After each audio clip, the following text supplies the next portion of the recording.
And I have the great privilege and honor of chairing this afternoon's session, which will focus on measuring impact of capacity development in migration. How do we measure the impact of capacity development? What are the challenges and lessons learned? And how do we move forward jointly? I welcome you all, and I specifically welcome the distinguished guests and panelists that we have around the table for this afternoon. And I'd like to introduce them to you right away.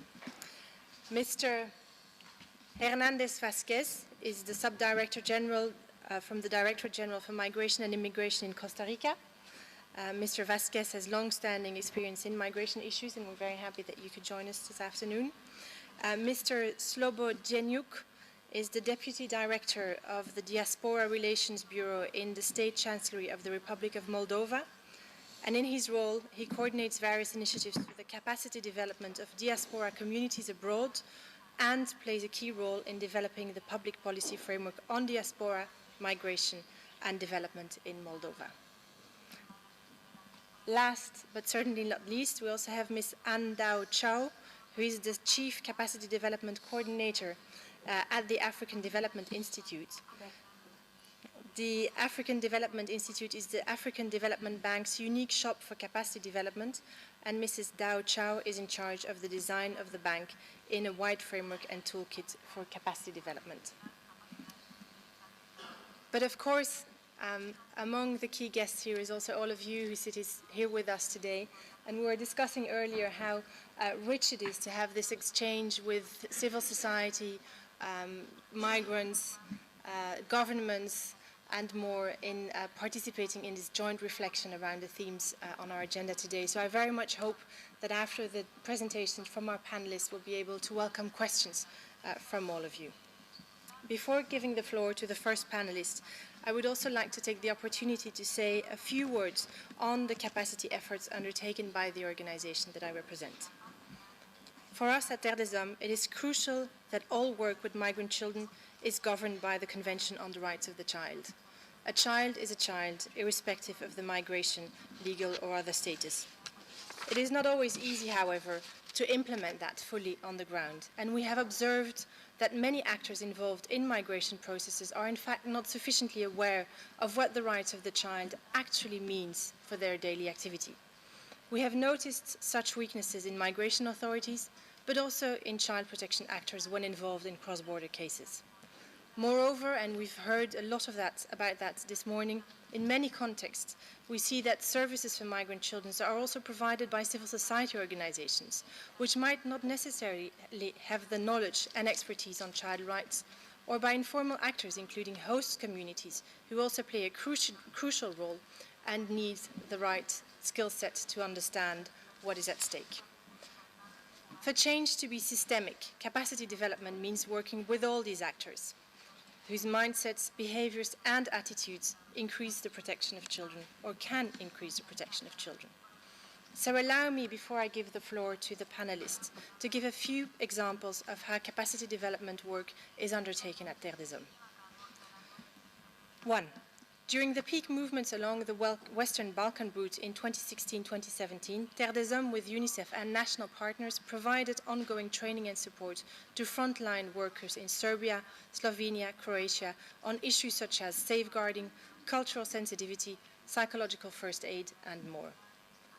Another example comes from West Africa, where following an assessment of capacity building needs, Terre des Hommes worked together with local child protection authorities to train members of the diaspora to adequately assist and protect children arriving from their country of origin. A third example comes from Asia, where we trained 144 members of the law enforcement community in 2016 in dealing with child trafficking cases, in child protection and child interviewing techniques.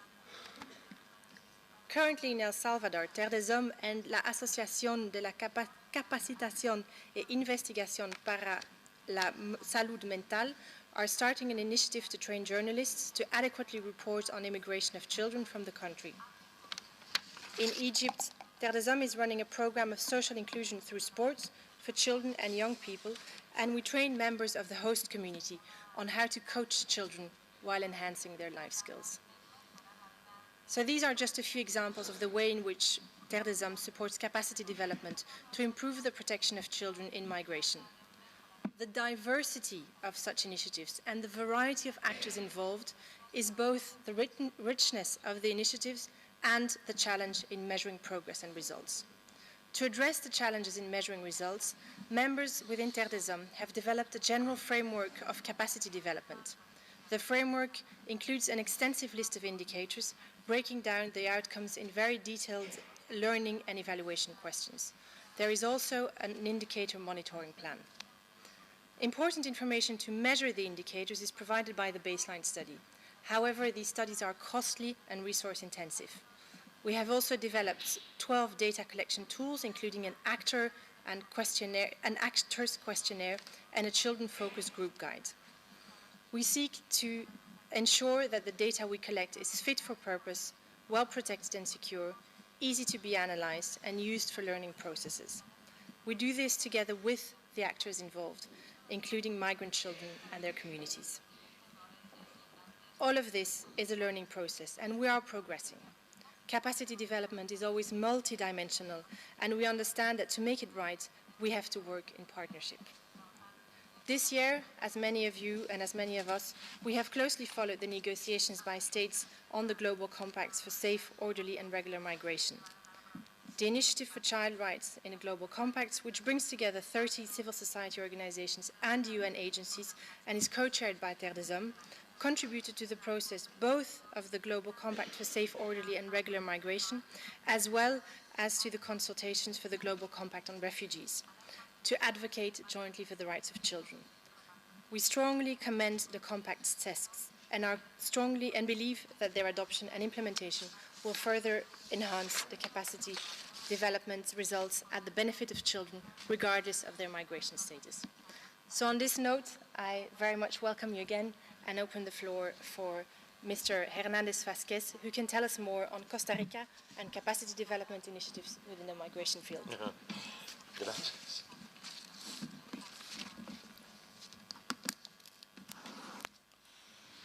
Gracias. Muy buenas tardes, estimados y estimadas señores y señoras, representantes de los diferentes países y delegaciones internacionales. Un saludo y agradecimiento a la Organización Internacional para las Migraciones por facilitar esta participación. Costa Rica es un país de origen, tránsito y destino.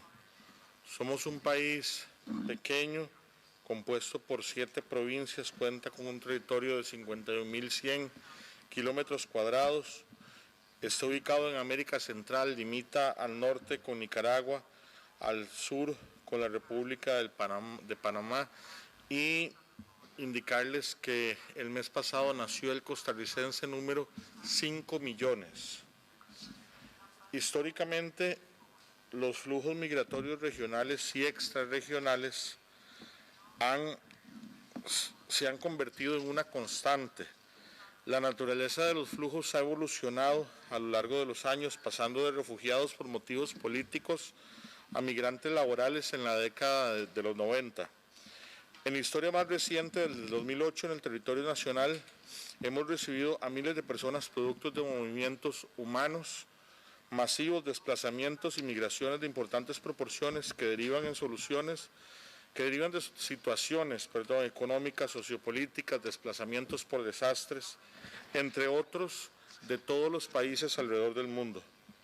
Costa Rica nunca ha podido ser indiferente y ante esta realidad es por ello que aprobamos la última Ley General de Migración y Extranjería en el 2010, y a partir de esta ley hemos venido generando las condiciones necesarias para articular una gobernanza migratoria que permita, además de un control migratorio óptimo, una verdadera integración de la población migrante, dar servicios migratorios de manera ágil, velar por el respeto de los derechos humanos de las personas que ingresan a nuestro territorio.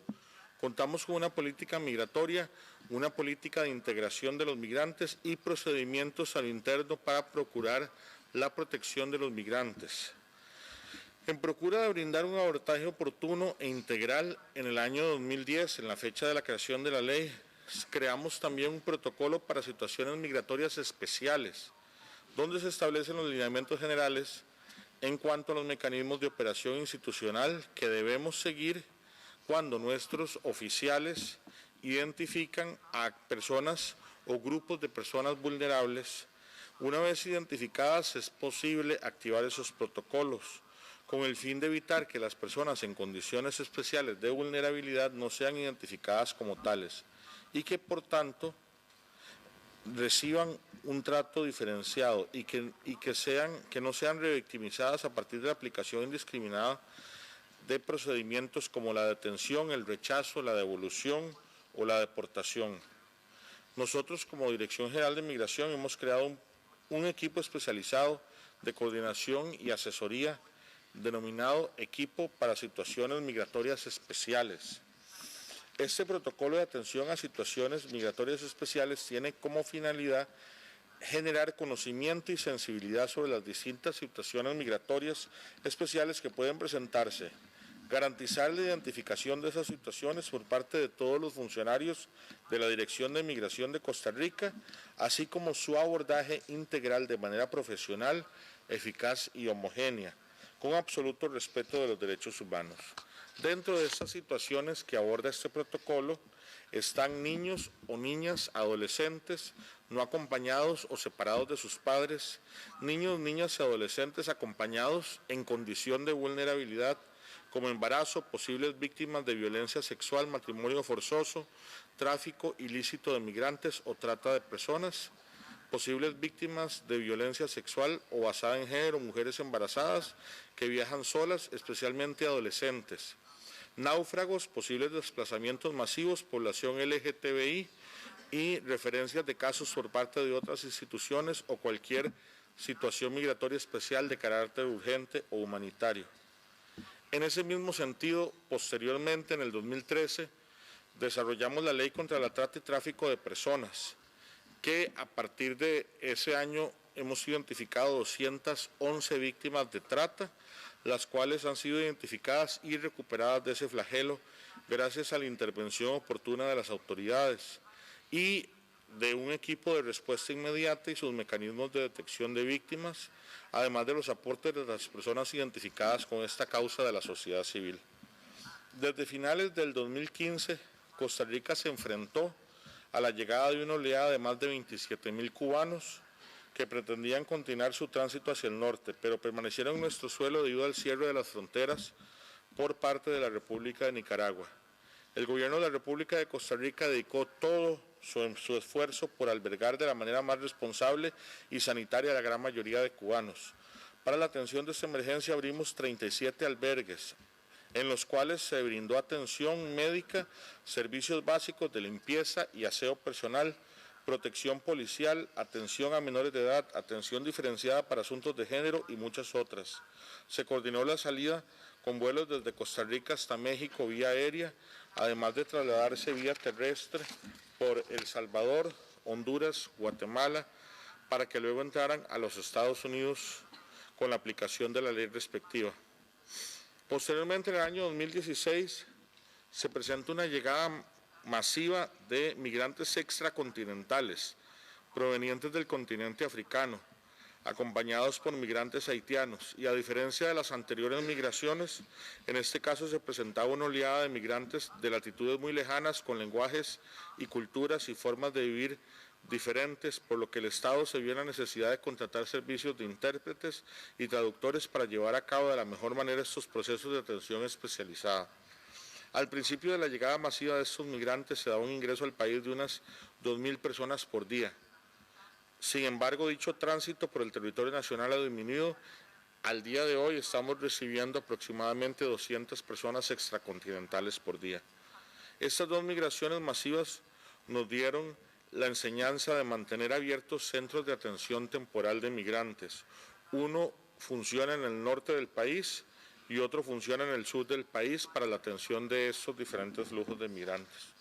Por último, hemos desarrollado de esta nueva ley de migración y extranjería una política nacional de integración en la sociedad costarricense Dentro de la misma se establecen desde campañas de regularización de migrantes sin control policial y en un enfoque de respeto de los derechos humanos hasta el acceso de los migrantes a la educación y a la salud de estas poblaciones. Las anteriores estrategias e implementación de acciones las hemos desarrollado gracias a la contribución de la Oficina del Organismo Internacional de las Migraciones en Costa Rica. Nuestro país, como lo señaló la señora viceministra de Relaciones Exteriores de El Salvador, es un país que requiere colaboración internacional para la atención de estos flujos. Nosotros hacemos enormes esfuerzos por gestionar la política de migración de la mano con la protección de los derechos humanos de las poblaciones migrantes, así como dentro de los objetivos de desarrollo sostenible. En lo que va del año, estamos atendiendo migración sur-sur. Dentro de esas nacionalidades están como solicitantes de refugio 32.243 personas de nacionalidad nicaragüense, 3.228 de nacionalidad venezolana, 1.741 salvadoreñas, entre otras nacionalidades de menor incidencia. Asimismo, en lo que va del año hemos dado atención humanitaria a 6.580 personas que son migrantes extrarregionales provenientes de África y de Asia. Esperaremos que a partir de la aprobación del Pacto Mundial de Migración podamos establecer políticas migratorias más uniformes en el marco de los derechos humanos, con el fin de facilitar y aportar a estas crisis migratorias la responsabilidad de todos. Esperaremos que nuestra experiencia sirva para plantear retos para el desarrollo de políticas internas en los diferentes países para que favorezcan la protección, la atención y la identificación de personas migrantes y su relación con políticas que pongan en funcionamiento los objetivos de desarrollo sostenible. Muchas gracias. Thank you very much, Mr. Hernández Vázquez. I will now give the floor to Mr. Slobodjenuk. Thank you very much. I would like to start with some words and to say that I'm honored to present and to share with all participants our experience on implementing diaspora policy. First of all, I would like to say that my presentation will be from two perspectives, following the holistic approach. Republic of Moldova assimilated experience during the last 6 years on the field of diaspora policy. That is why at the first stage we face on the challenge to to generate data about diaspora impact. And after that we started to develop the framework of monitoring and evaluation. So first of all, at the beginning, we face on the challenge about institutionalization of the operational and the strategic framework. That is why through put it into practice the whole of the government approach. That is why 2 years ago we developed and approved the mechanism of coordination and of the state policy on diaspora migration and development. Why this approach? Because we understand that international organizations and donors mostly the key point is based on migration and development approach. We decided for Republic of Moldova that is more useful and more efficiently to promote and put into the practice diaspora migration and development approach at all levels, through national and local, engaging local authorities. The second challenge for us was targeted initiatives and programs on diaspora policy. That is why we conceptualized and put it into the practice diaspora engagement hub. And what is very important that we put into the practice with direct partnership with international organization for migration, very interesting program as diaspora excellence groups, which is targeted for highly skilled migrants, which have very interesting initiatives as an example, we have Professor Jan Thoma, which work at the George Washington University in the United States, which has a very interesting initiative to create a center of biomedicine in the Republic of Moldova. During the last 6 years, diaspora policy framework have main pillars. As an example, first of all is we invest activities on human potential expression of our compatriots. The second one is their civic engagement. Another pillar is thematic partnership based on common needs and their professional interests. That is why it's very important for us to invest activities on network for knowledge and technology transfer into Republic of Moldova as a country of destination. When I speak technology, I don't mean just advanced and high technology. I mean processes which our compatriots assimilate in the country of destination and which could directly contribute for sustainable development of the Republic of Moldova. First of all, as an example, I could give you, we decided to start with social entrepreneurship. We know that our compatriots have already in this topic experience, and we invited them to be more active and to be more engaged in this on a social entrepreneurship. As example, I could give you information that Republic of Moldova is a part of the MPF, Mobility Partnership Facility, and this program is implemented with our partners from Ministry of Lavoro from Italy and Social Policy from Italy. This program is supported financially by ICMPD. Now I will speak about the indicator framework which we developed also in partnership with International Organization for Migration. As early as of 2015, the Republic of Moldova greeted the development by IOM of the Migration Governance Framework, MIGOV, to help countries define what well-managed migration policy would look like at the national level.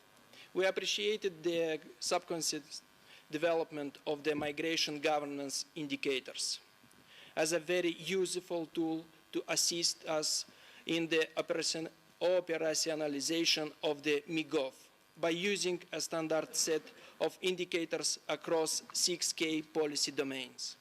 Moldova then actively appreciated and applying the MGI indicators over 2 editions of the exercise, resulting in the production of 2 snapshot reports. We appreciated the MGI as a tool based on policy inputs, offering insights on policy levers that we could use to advance our migration governance. The MGI was beneficial to us as a benchmarking framework offering insights on policy measures that we could harness to strengthen migration governance and self-assess the comprehensive of our migration policies, as well as to identify gaps and areas that could be strengthened. In particular, the MGI helped us to advance the conversation on migration governance by clarifying what well-governed migration might look like in the context of SDG. Another use we made on the MGI was to guide us in the development of the monitoring and evaluation framework in the field of diaspora, migration, and development. I will now focus more on this MGI-inspired monitoring and evaluation instrument as a tool to inter alia measure the impact of capacity development efforts. In order to establish a participative monitoring and evaluation policy framework in the field of diaspora, migration and development, and assessment of existing national monitoring and evaluation procedures, mechanisms and indicators of impact and progresses. including those measuring progress of migration-related SDG targets, has been carried out during 2017. It is worth mentioning that in the Republic of Moldova, the first step in nationalizing the 2030 Agenda on Sustainable Development took place during July 2016, March 2017. By first, identifying the relevance of Sustainable Development Goals for the national context at the level of goals and targets, and analyzing the level of correlation between the agenda and national priority policies. Second, adopting, formulating global goals and targets to national needs and priorities, and identifying policy documents that need to be amended in order to reflect SDGs, and defining data ecosystem necessary for SDG monitoring and evaluation.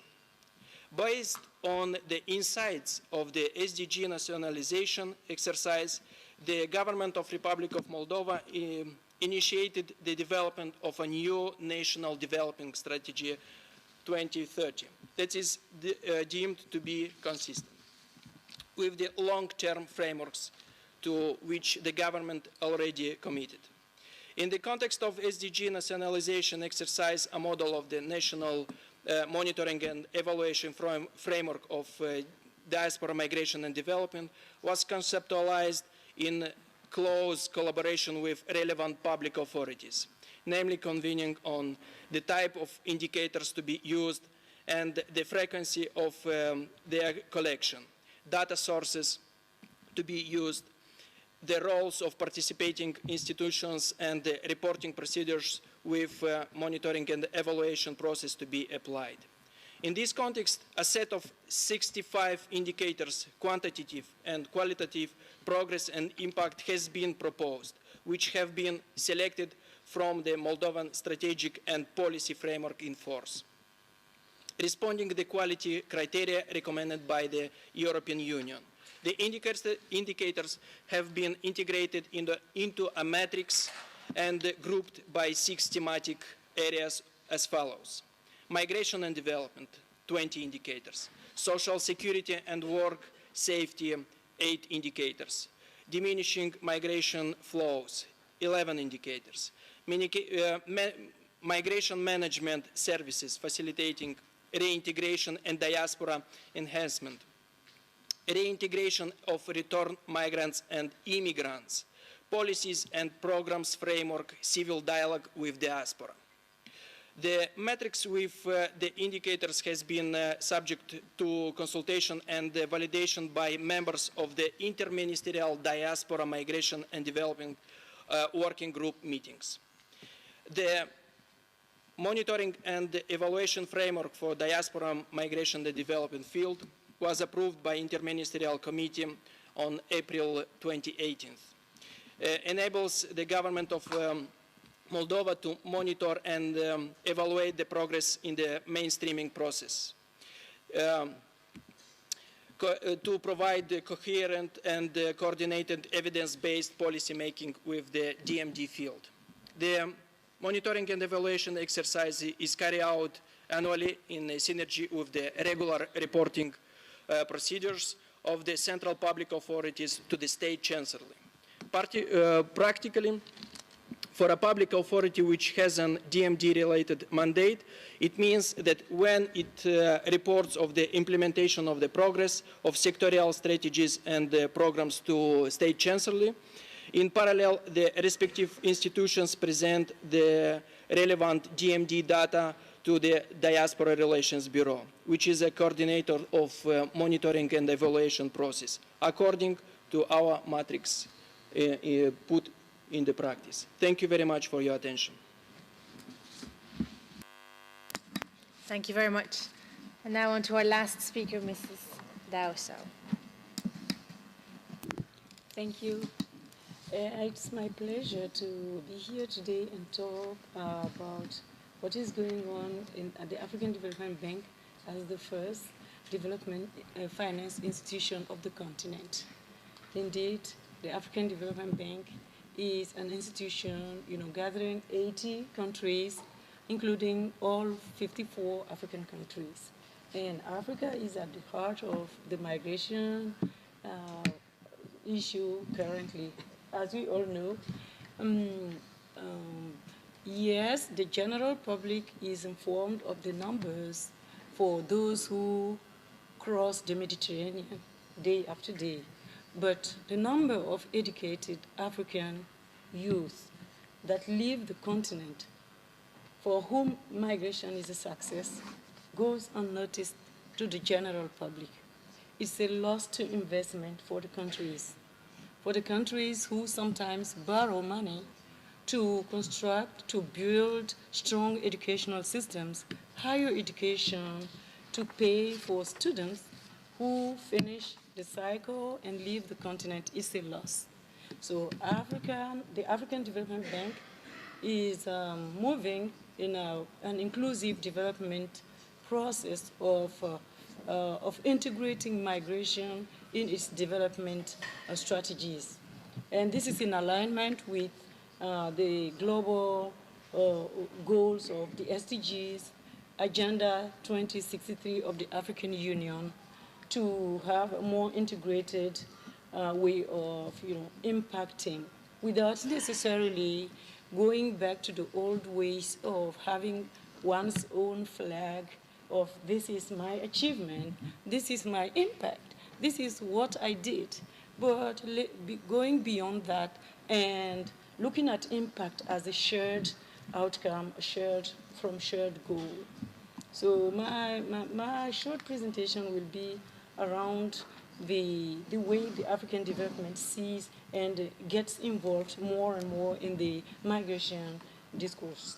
And from there, we can say that capacity development, be it for migration or for any, actually capacity development cannot be, seen as a sectoral capacity development for education, capacity development for migration or whatever. Capacity development is capacity development. Whatever you do, whatever you invest in in a development goes to capacity development. It's an enabler in itself. It allows development to better perform. In the context of migration, it unlocks the policy, but also the action in the field in many ways. And but unfortunately, when we talk of capacity development in the field of migration, we most of the time align to the funding of sectoral issues, and then we don't go down to the impact level to see how the financing is making the change in terms of the migration, the migration coordination goals that have been set at country level or across countries or in the regions. And also the capacity development is not always monetized, and it seems to be overlooked because particularly for us, the development institutions, we want to see the return on investment. But capacity development in itself is the return. You don't expect to monetize it and say that, it's the net impact is more than the money inputted. So we need to also switch our way of considering things. But there are challenges.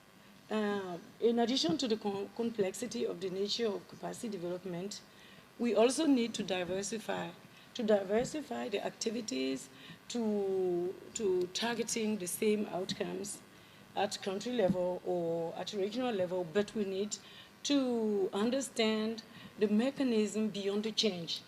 We cannot just, grant, let's say, X million to a country for a single project, and we sit and we think that we have made a change and we are impacting and we are measuring against the results set. And this is not, as long as this is not integrated in the big picture, we will end up maybe talking a lot of what we do more than what we have brought to the change. So we need to see that, and particularly in the African context, fragility of state institutions, the situation of conflict in countries is also an impediment to what the financing of migration-related capacity development can bring in the field.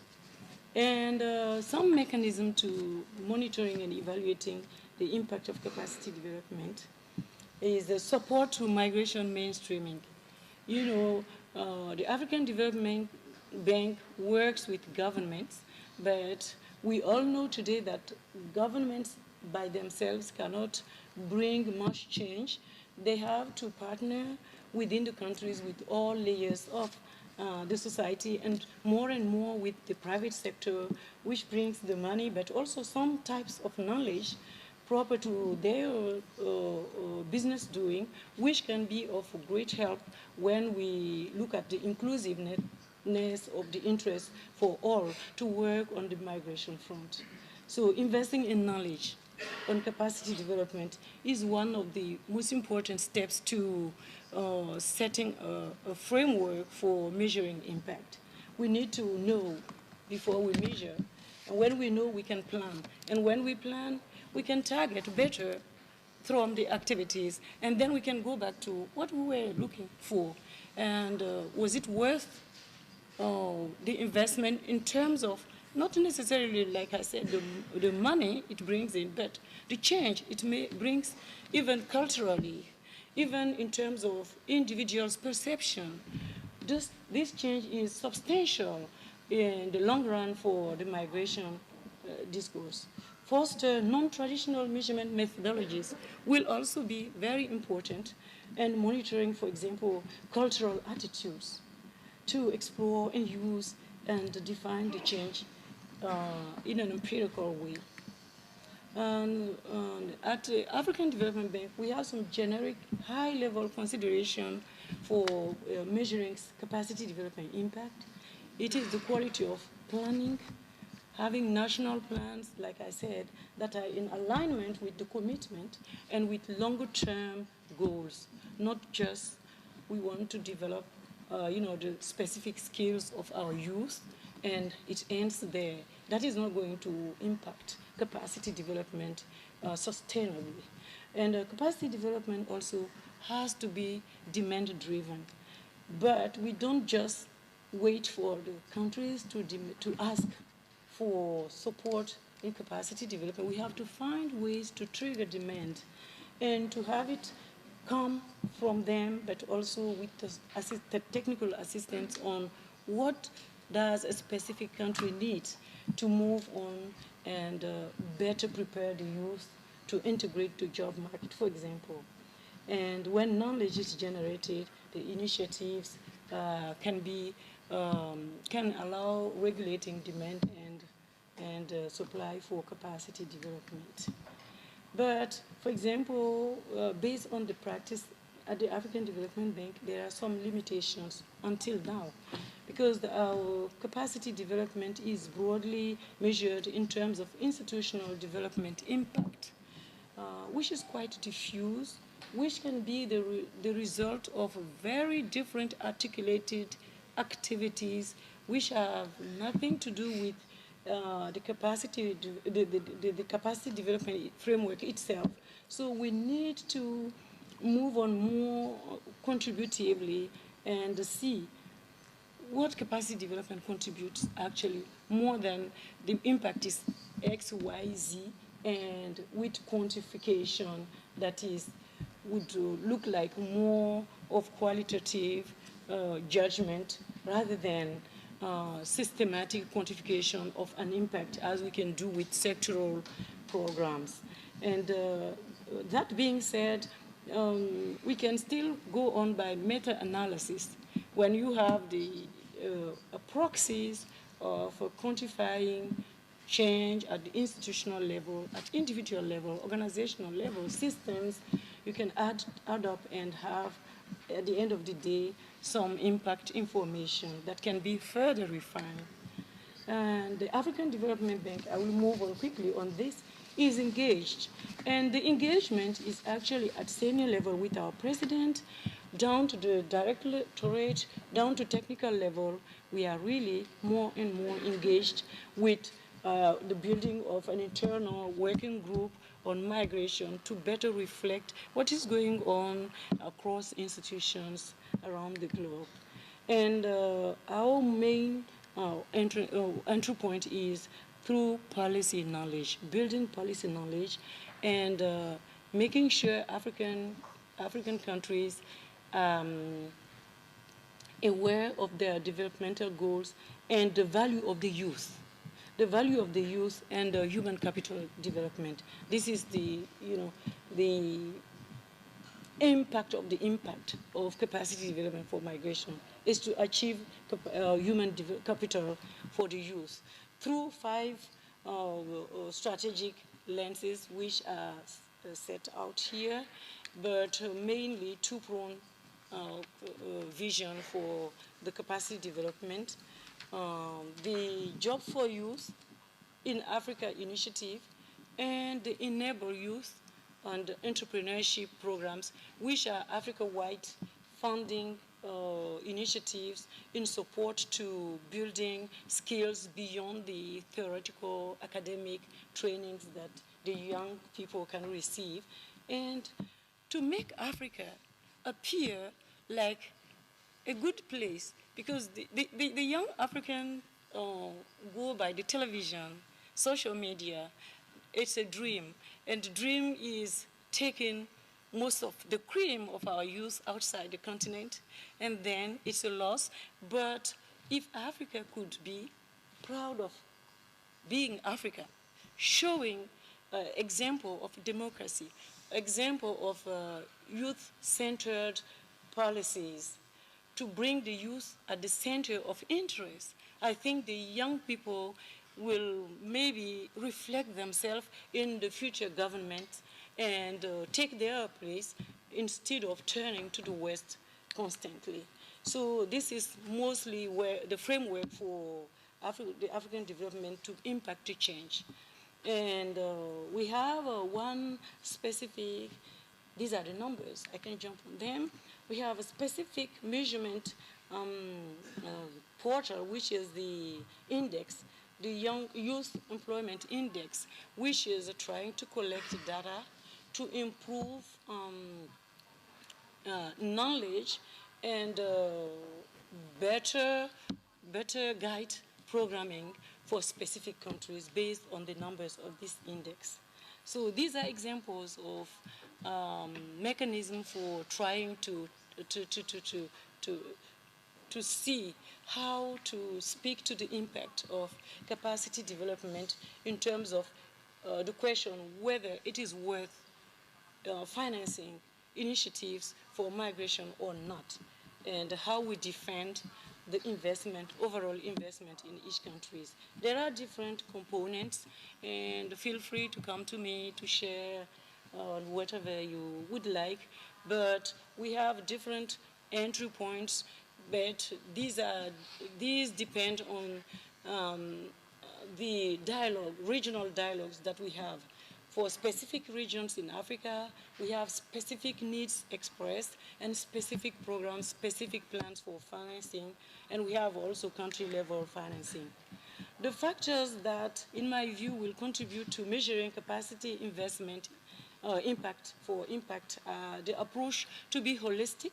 We have a holistic approach, and we also have the use of technical assistance as an input to capacity development, so that at the end of the day, the impact has been monitored and used again for upstream programming.